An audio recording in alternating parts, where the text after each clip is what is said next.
Okay, we're back. I took the liberty of just clearing the screen to save some memory, so don't panic that all of the little scribbles are gone. I will put them back up a little bit later.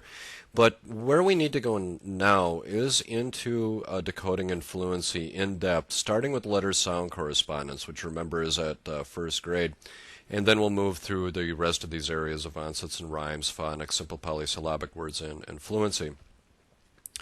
So let's turn to our notes now. We're done with the foundations of reading, and we're just going to stay on our notes, and then we'll use our notes together with the little model to learn everything that we need to learn. So where we are now is with decoding and fluency, which is first through third grade. So please get on that page, and let's start talking about decoding and fluency. Now, the first thing that you should know is that it's going to start with letter-sound correspondence in first grade. It will ultimately end with fluency in third grade, and certainly by the time we are done, you will have a much more complete understanding of what fluency is.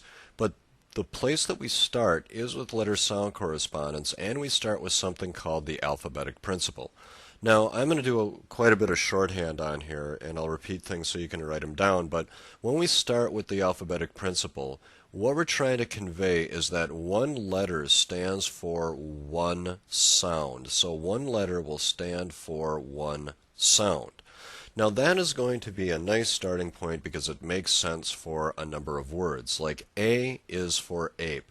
Here we have a one-to-one correspondence between the letter name and the long vowel that appears at the start of the word. So one-to-one works with this, with the alphabetic principle. A is for ape.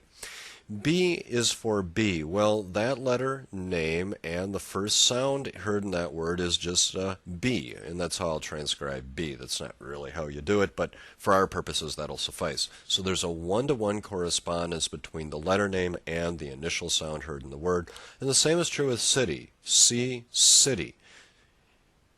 We have a soft C sound for the letter name, and we have a soft C sound at the beginning of the word, so the alphabetic principle makes sense and works for all of these these words with the initial sound.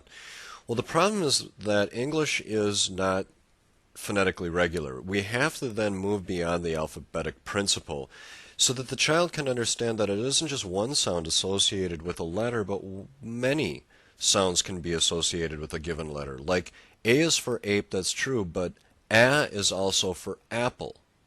A can be for apple with a short vowel association. Think about the schwa sound, the schwa that we hear in the word about, because we don't say about or about, it's about. It's a different sound. Even the letter B has a different sound associated with it. For example, B for bee, but B for bat. So there's a B sound associated with the letter B. So that it's not just one sound that's associated with it, but there can be more than one sound associated with a given letter. And the same is true with cat. C for cat. Not only is there a S sound, but there's also a K sound because we don't say cat. Now, I really want to drive this home. This illustrates why those foundations that we learned about just a few minutes ago are so critical. I want you to think about this letter. Let's think about the letter D together, and I'll use the letter D for my illustration.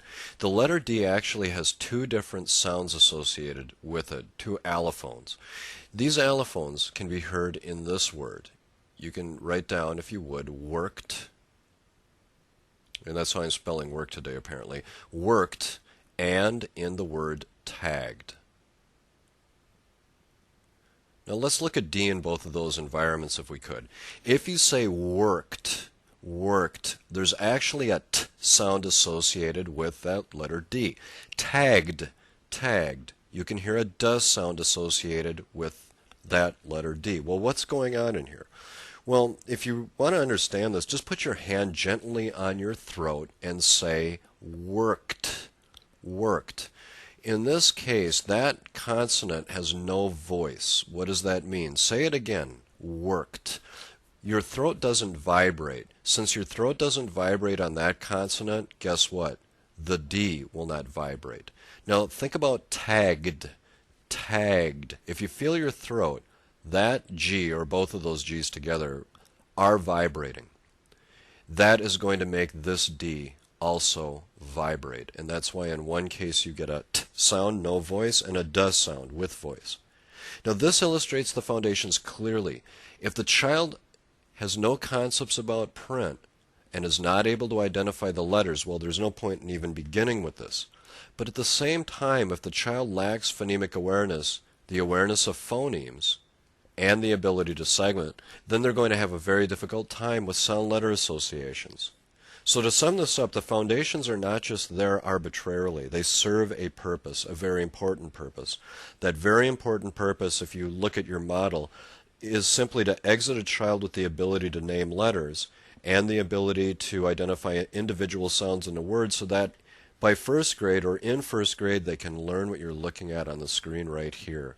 This very beginning sound letter correspondence, which will never make sense unless they have these foundations down. Okay, well, when we come back, we're going to take a look at early and late onset rhyme instruction with a child who is presumably proficient with letter sound correspondence.